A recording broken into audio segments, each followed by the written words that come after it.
Hello, everybody. John Cannon, Edcouch-Elsa Sports Network Sports Director, coming to you from the Edcouch-Elsa High School Technology Center. As today, we are starting something new. It is a new sports talk show called Jacket Talk.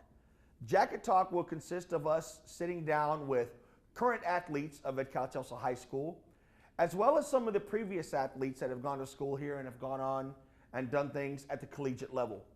We're also going to be bringing in current coaches to talk about their respective sports and also what we can expect from them this coming season.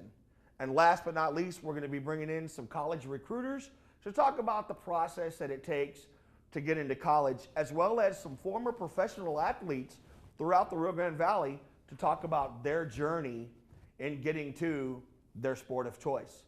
With that said, ladies and gentlemen, let's jump right into it. Our first guest needs no introduction. This young lady has accomplished so much in 3 years in the sport of track and field. She is a 3-time district champion, a 3-time regional qualifier, a 2-time area champion. She has broken multiple records at various meets throughout the Rio Grande Valley, as well as in the state of Texas. She currently holds the valley record in the pole vault with a 13.3, which just happened to be broken at this year's area track meet at Edcouch-Elsa. She also broke the school record, which was previously held by state champion April Benavides, who had a jump of 12 feet. She's a 2-time state champion in the TAAF Summer Games. She is currently ranked number 4 in the nation in the pole vault and made her first ever appearance at the state track and field meet this year in Austin. Ladies and gentlemen, please welcome in incoming senior Bianca Cardenas. Bianca, good morning. Welcome to the show. Glad to have you here today. We talked just now about all the accomplishments that you've done in competing in track and field, and we have some of your some things to show for it. I guess it's pretty safe to say, of course, the district championship, which you guys won this year as a team, but also you brought some of your medals. Discuss some of those medals and tell us a little bit about them. So I brought 4 medals today, and I brought my meet of champs where I broke the meet record. I brought my district medal and my area medal where I hit a 13-foot jump. And then I guess one of the most valuable ones is my regional medal where I hit a 13.3. So this is a great accomplishment. And I guess another one would be this district championship, because you know, I feel as a team we all came together and we put all of our teamwork, and it was just an amazing accomplishment as a team. So. And I do stand corrected on that. I don't know why I kept thinking you hit the 13.3 at area. You've hit so many records, I can't even keep up with them anymore. This baby right here, it's been over 10 years since girls track and field has won that district championship. How good did it feel to finally bring that trophy this way after each and every year just getting so close? You know, it was an amazing experience.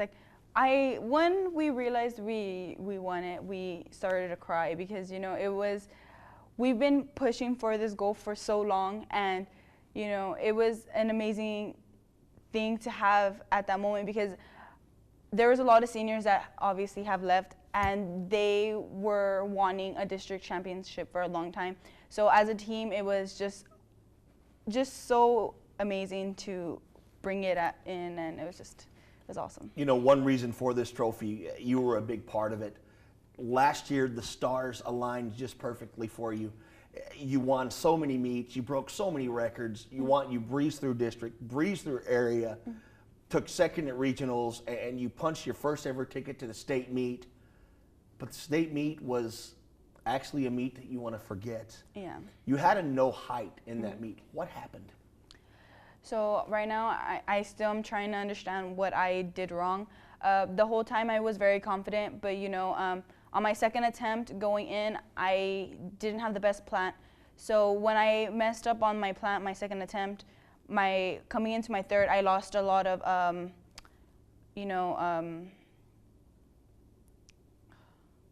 lost my momentum. So it was I just had a lot of self-doubt after my second attempt, and it was just a disappointing moment. Now, prior to that, during the week you had a very unfortunate incident as well with a brand new pole you were working with. Talk about that a little bit. So coming in for my first day of practice after my regional meet, I broke my pole after a couple jumps, and it was really crazy because that was one of the poles that I've used to compete in every meet. Every meet that I broke a record, I used it. I used it for my regional, my area, like mostly everything. And it was just devastating because it was just a new pole, and it was just not something I had think that would happen to me. So what did that meet do to you coming into the summer and into your senior year? Has it fueled you even more than it has before? Yes, of course. Having something so devastating happen to you at an important meet, especially an Olympian was there, Jen Sewer. I really wanted to impress her. And having all these college scouts there, it was a horrible experience to not provide what I could and show what I am capable of doing. So it was just, but it's gonna fuel me to bring more out of myself, to release this inner tiger.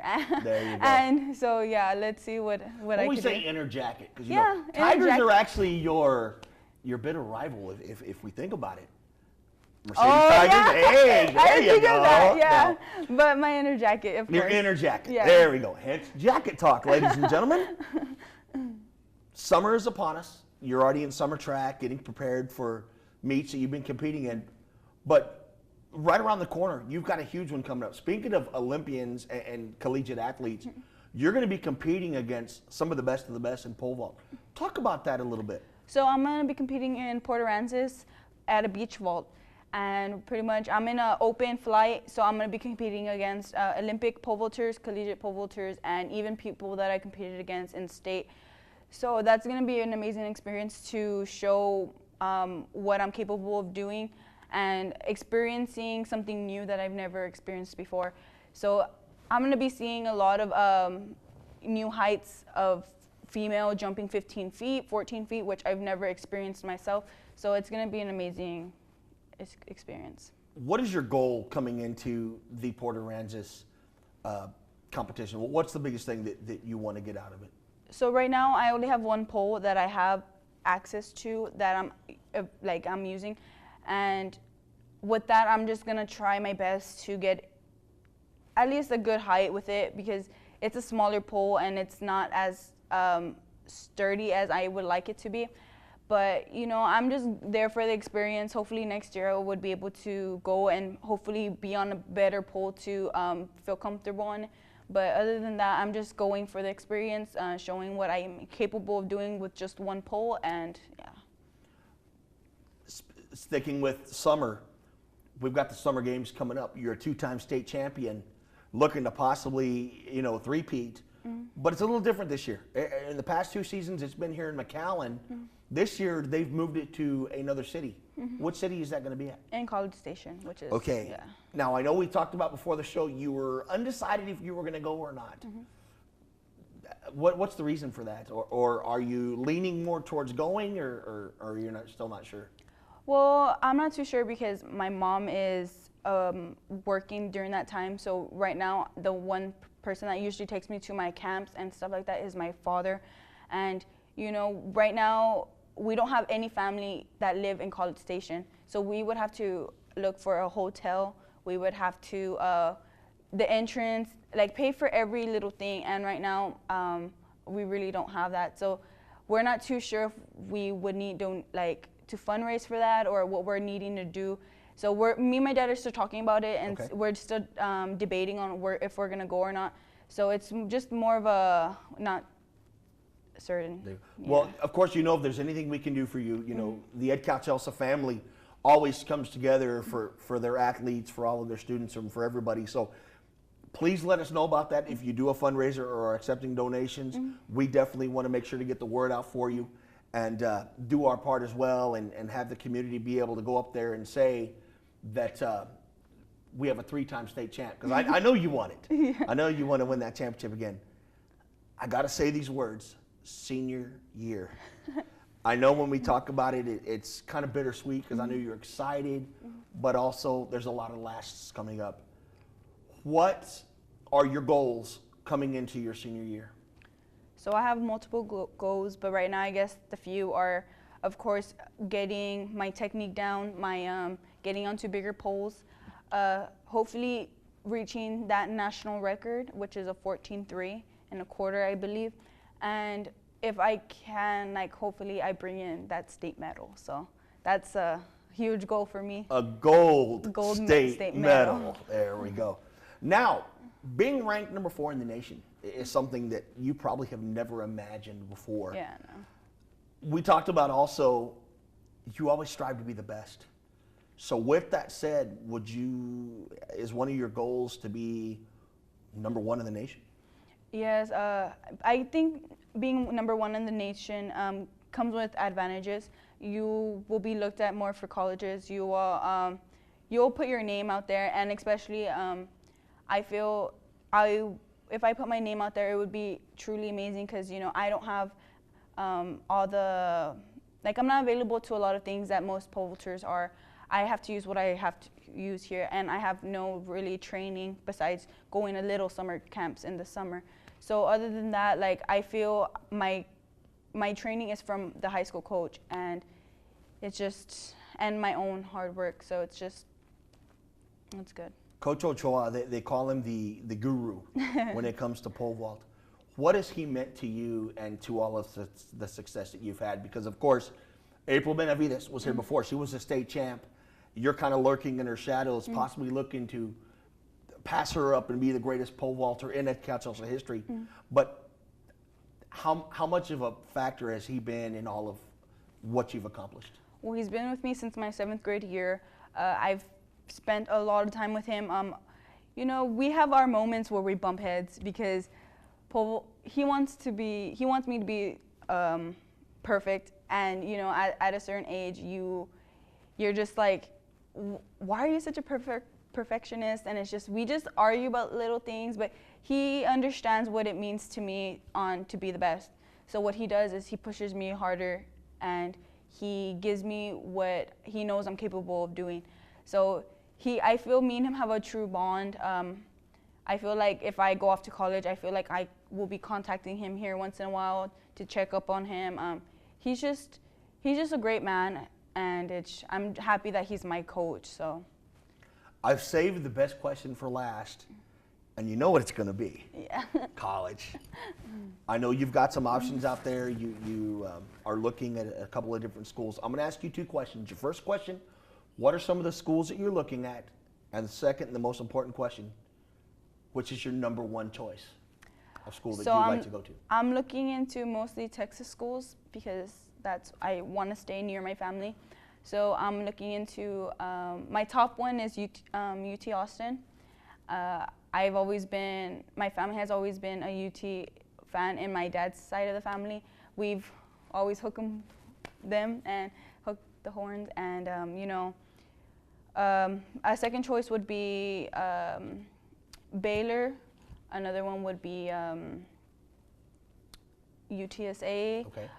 Just any Texas school, the Houston, like anyone that I'm able to get a good scholarship. But I would love to represent in UT Austin. So. Well, I can guarantee you, no matter where you go, you're going to be successful. It's kind of sad for myself as well because this is the last year I get to cover you. I've covered you since you were a freshman, and a funny story, I got to tell this. We talked about it prior to the show. First time I ever interviewed Bianca, all I ever got was literally. It was like talking to a robot. Sitting here now and having a full conversation with you just shows, how much you have progressed in everything. So seeing you grow that way in the interview process, but as well as in the sport of track and field, and especially in pole vault, it's an amazing sight, and we wish you nothing but the best. I know we're excited about covering you. We have the brand new Edcouch-Elsa Sports Network, which is going to be covering everything having to do with Edcouch-Elsa sports, and especially this young lady right here who was gunning for the state title. Bianca, thank you so much. Thank you. Let us know about that summer games for the fundraiser. We definitely would like to get the word out there for you. Join us again next week, ladies and gentlemen, as we will have another special guest coming in. We need your help as well. We're looking for a name for the show. As of right now, the name is Jacket Talk. Bianca Cardenas actually came up with that name, but we're looking for something a little different. So go to our Facebook page, the Edcouch-Elsa Sports Network page, and post some ideas for the name of this show. If you are selected, we will honor you. We will give you credit here at the show, and maybe even bring you in to sit down to talk about how you came up with the name. So, ladies and gentlemen, thank you. Thank you for our debut, and we will see you next week. Have a great day.